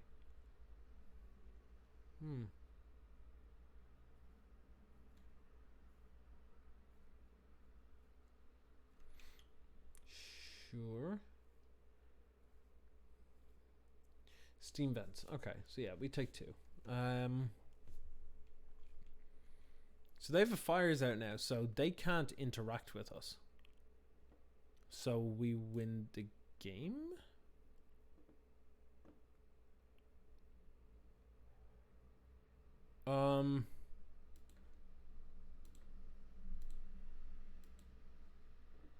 Breach? They can only cast spells on their turn, so we cast Breach and win the game, basically. Hidden Strings targeting these 2. No, whoa. Hidden Strings targeting these 2. Paying this way. Exile. Done. Yes. No. Tap for blue and blue. I'm gonna yield to this. Hidden Strings, target these 2 again. Exile. Done. Untap. No cipher. Tap for blue and blue. Hidden Strings, targeting these 2 again. Exile. We're doing it. Gonna tap these. Mill. Exile this, and this. We're kind of doing it backwards this time by mistake, but it's all the same, really. Yep. Nope. Tap for blue. Hidden Strings, untap these 2. Boop. Done. Yes. No. Blue. Hidden Strings, tap. Yeah, so it takes a lot of clicks on Magic Online, but in paper, this basically you're demonstrating a loop and you don't have to really go any further than this. Just be like, look, I've shown you what happens, so I mill down until I get my Thassa's Oracle and I win the game.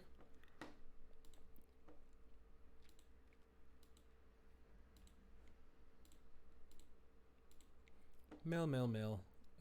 Cast Hidden Strings, targeting these 2. What is going on? Tap for blue, you. Hidden Strings, target. Boop. Done. Yes, no. Boop. Hidden Strings, target this and this. This may take a moment. Why does this keep doing this? I keep targeting this to tap for a color and then it doesn't. Tap these. Exile. Done. Yes. No. Tap. Hidden Strings. Going again. Let's go.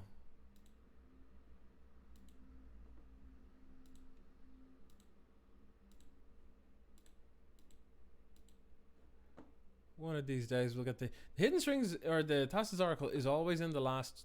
What the hell? It's always in the last like 3 cards for me, like every time. I don't know why, but Happens a lot. Untap. Untap. No cipher. Tap. Mill over. Nearly. Nearly. Exile. Exile. Exile. Done. Untap. Untap. Nope. Tap. There it is. Hidden strings. Boop. Boop. Boop. Boop. Boop. Done. Yes. Yes. No. Tap. Tap. What the hell? Why is that sometimes not tap for...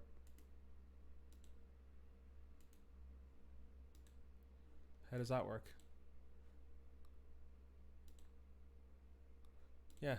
Sometimes this taps and just doesn't give you the mana, which is really irritating. Done. Untap. We could technically just do it now because I can't actually interact, but like, yeah, they've decided to concede instead, so that's fine. I think we kind of sideboarded fine here, so let's just go with it. I hope our opponent doesn't have the poor thought of complaining about this deck, considering they're running non-interactive take all the turns and planeswalkers. So this hand seems reasonable. It's not particularly interactive, but it's kind of slow. The more I think about it, the more I probably just greedily decided to keep this. We're on the draw with 2 tapped lands. It's not ideal at all. Excuse me.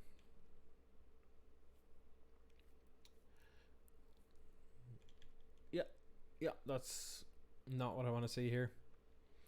The deck is kind of cool though. Kind of like it. Untap source would be great here. Nope. Oh, over we go. In before they untap and play a land, fires, and a Chandra.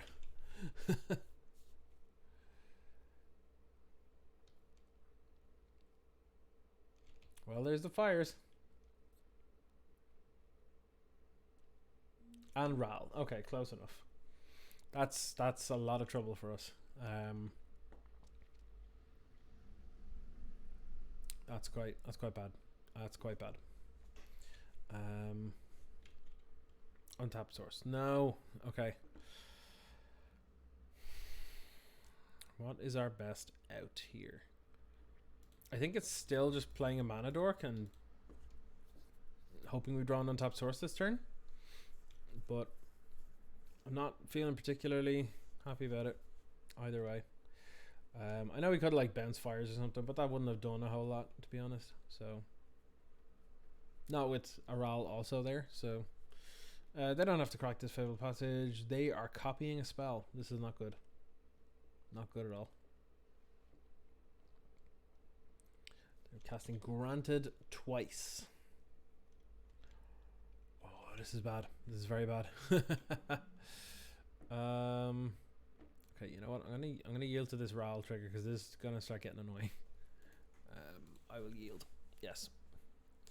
I'm not sure I like Fae of Wishes, to be honest. As a card, like, it's cool, and I like a lot of the adventure creatures, but a lot of these sort of go big decks just go, you know what? Just run 5 wishes on a wish board. It's the same with Karn Grey Creator. I'm not a big fan of sort of wish boards. There's one deck that I like wish boards in, and that's Mono Red or Ruby Storm in Legacy. That's fun because you just run what's it called, Burning Wish, and you go and get your Grape Shot or your whatever, and that's fun. I like that. But there are a lot of decks that run 5 wishes, and I can't say I'm a huge fan of it, but yeah, so they got Thought Distortion. Cool. I actually can't interact with that unless we top deck and unsubstantiate. But that only puts it off for... Actually, it doesn't put it off for any amount of time. It actually just kills us.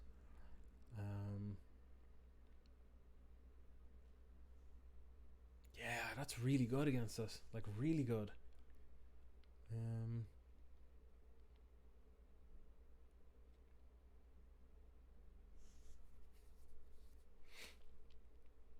Ral really helps to mitigate the restriction on Fires of Invention. I'm only able to cast 2 spells. If you just copy stuff. Yeah.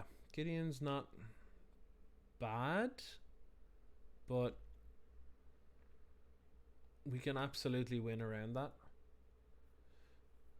My main problem here is the thought distortion, which will ruin us. We got a strat plan.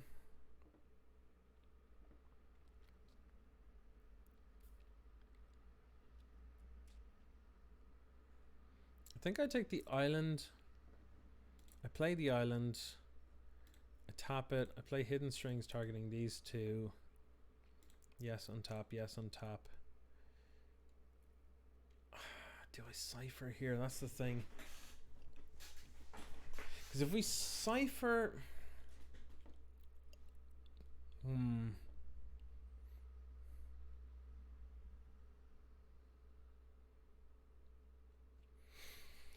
What happens if we cipher? What can we do this turn? So we've 3 mana before combat where we can do a Peasy and Discovery. Then we can attack.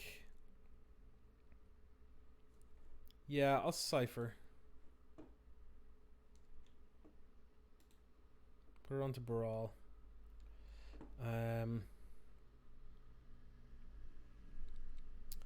I'm going to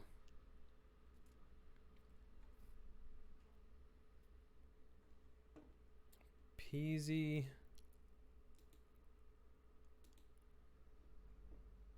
combat, attack them with Baral so that he gets the cipher trigger. Target these 2, untap.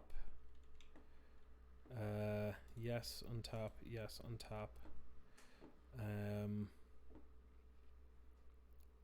Tap this, cast Discovery. Trigger Peasy. Oh crap, both of these are good. But also not good at the same time because we know the thought distortion. How big would the crackling drakes be if we put this in the bin and this? So there's 1, 2, 3, 4, 5 power. Maybe they would be good enough. Put this in the graveyard. We can't cast them, so I guess it doesn't matter because they're just gonna cast the thing next turn. Yeah, you know what? Gonna have to graveyard that. Hidden Strings is actually a pretty good draw here because we can keep chaining stuff. Tap Hidden Strings targeting these 2. Make as many tokens as we can, basically, and try and provide a clock. Do I wish to cipher? Good question. Do I wish to cipher? Yes. Yes, I should cipher. Because they're going to exile the stuff anyway, so put it on here. Then I'll tap 1, bounce the fires. Make a Duder. Cast Thassa's Oracle so that we don't get it exiled. Look at the top X cards. Put none of them on top. I think none of them will give us card advantage, so I'm not interested in any of them. And then I think we just passed the turn. That was pretty good. That's a decent board for turn 4 around threat of a thought distortion next turn. I'm actually pretty happy with that. I think that's about as good as we could have gotten, which is decent. Now I know they can just play Fae of Wishes and then we're kind of screwed, but like, not much we can do. Not much we can do on it. Okay, so they cast fires. Sure. They cast a land. They play a land. They cast Thought Distortion, screw up everything on us. That's okay. Our Crackling Drakes are now no longer a threat option. Though we still have Thassa's Oracle. They can't cast any more spells this turn. We can kill both Planeswalkers. Which I'm kind of okay with, to be honest. I'm kind of okay with that outcome. 1, 2, 3, 4, and then 8. So we don't even have a 2-turn clock. I feel like they did that on the wrong thing, but okay. If they did it on PZ, they would have prevented more damage. But we can't kill both of them now, actually, now that I think about it. We can kill one or the other. And I think currently it's more important to kill Ral, because if they get some sort of card advantage spell and they double it, and we're so far behind, like we're already not looking good. But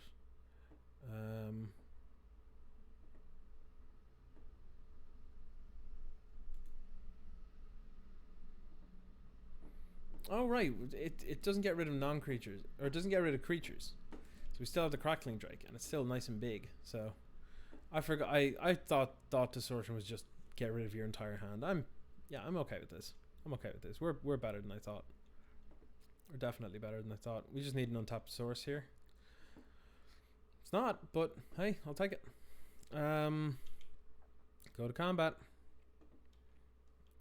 They can't interact right now, so it's time to kill something. If we, this is difficult. You know what? It's gonna be pretty easy. All of these cards attack Gideon. This attack Ral. This attack Ral. If we get Gideon to just stop tormenting us for a bit, I think if we can fade one turn where they get a card advantage spell or a turn spell, then I think we're pretty good. So I'm going to risk that. I'm also going to risk a sweeper here because I don't think they have one. To be perfectly honest, I don't think they have one. I wouldn't be bringing a sweeper in against this deck anyway. Yep, you go ahead and scrape. That's the worrying thing about leaving the Ral around. But they put 2 cards on the bottom, so that's not too bad.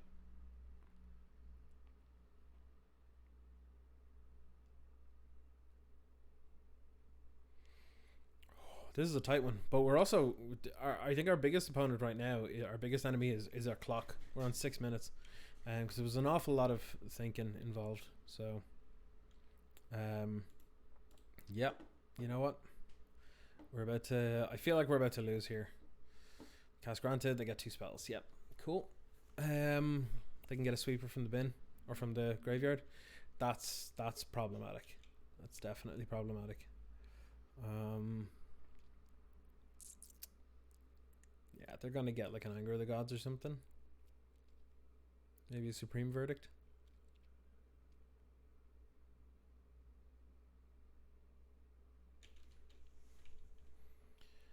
Woo. Yep, Anger of the Gods. And what are they getting with this one? Probably something to answer this Crackling Drake, I'd imagine.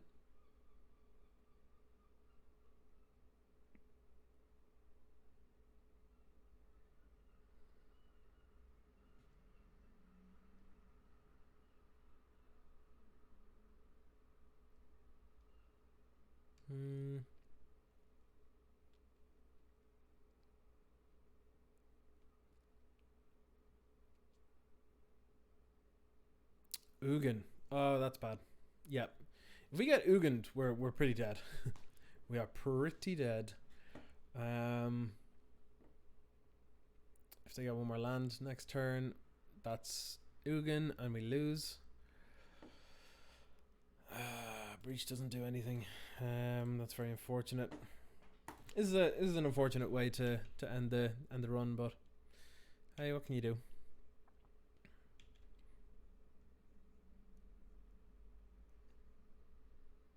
Stopping an upkeep to scry. They're gonna find a land with this. There's no way they can't. Yeah, it feels like we don't have enough ways to interact with fires, to be honest. Is how this feels like it's going. They put 2 cards on top. Yeah, we're dead. We lose the game. Unfortunate, but hey. It happens sometimes. It feels like this is the kind of deck that should do pretty well against them, but they've been able to Thought Distortion us like a million times. So, Yeah, not ideal. Not ideal. Looking at the top 7 and getting one, so they're guaranteed Ugin this turn. It's pretty good. Pretty good. The deck seems kind of crazy, to be honest.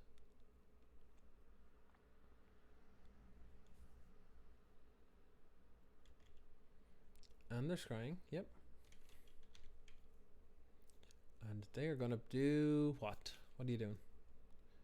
What you doing, opponent?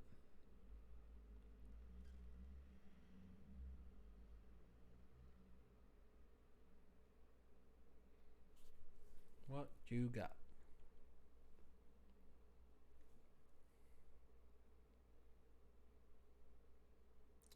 Yep, there's Ugin.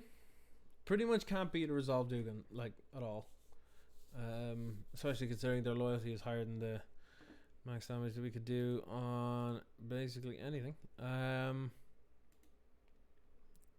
Sure.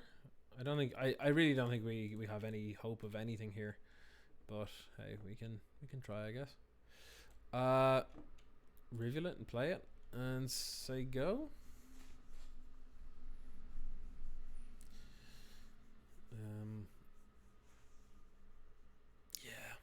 Yeah, it feels.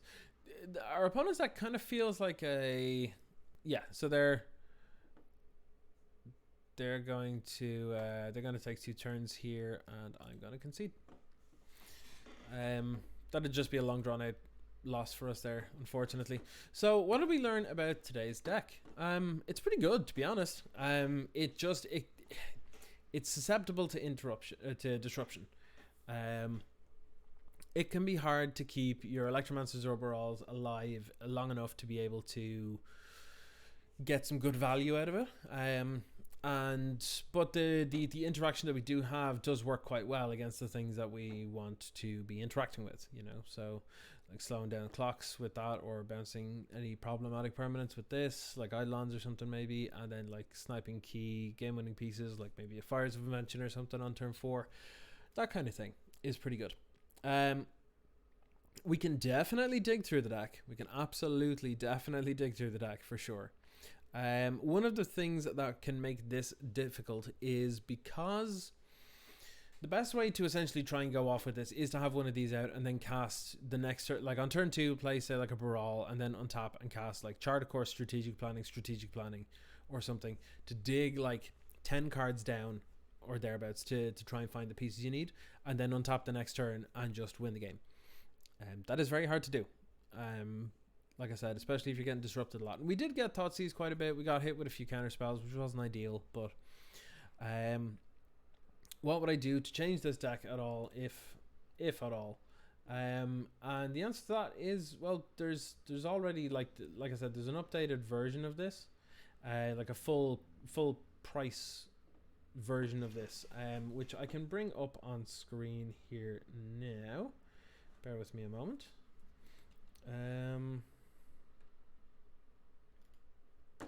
Yeah, so here's one of the sample lists. So let's see if visual view is any help for people here. So like we've seen before, I don't know why that is showing up strangely there. So I'll just jump back to the other thing. Oh, for some reason there's one too many cards in this. Oh, I see what it is. This was a card that used to be in it, but had been changed. So yes, this is the updated version of Izzet Breach. So as you can see, we've got 4 Baral instead of 3. We've got 1 Goblin Electromancer instead of 2. We swapped them around because Barals are a little more expensive. As you can see, they're $18 for the playset, whereas it's 16 cents per Electromancer. So Barals are just better because they don't die to shocks, and if you do happen to counter something, you can loot as well, which is quite nice. Again, only the 1 Thassa's Oracle is necessary.